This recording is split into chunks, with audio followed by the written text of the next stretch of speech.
Self Esteem Workout, the guide for self-confidence, self-help for men and women, LPN exercises, written by Max Gimson, narrated by Michael Borge. Introduction. When a person seeks psychological care, for sure, it is because they need help dealing with their emotions and their psyche.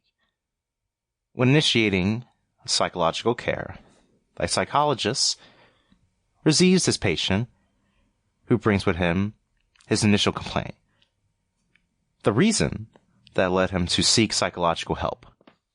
From this moment, the psychological interview with his patient is developed to get to know him better, identifying aspects of his personality and his psychic dynamism to direct the necessary interventions to each case.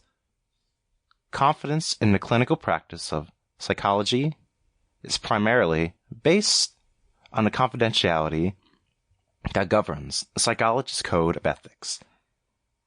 The patient needs to be sure that what is discussed with his therapist is confidential, thus forming the therapeutic bond that is extremely necessary for the proper progress and development of psychotherapy.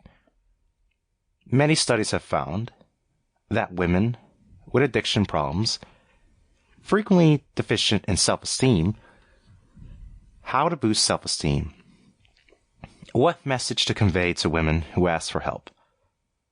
We suggest you examine what self-esteem is, and then to explore how to access and develop it. The term esteem comes from the Latin estimare, to evaluate,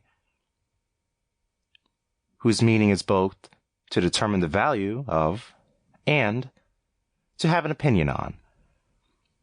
Self-esteem could, therefore, be defined as the following way: the value that we place on ourselves. In the same person, self-esteem can vary from one activity to another.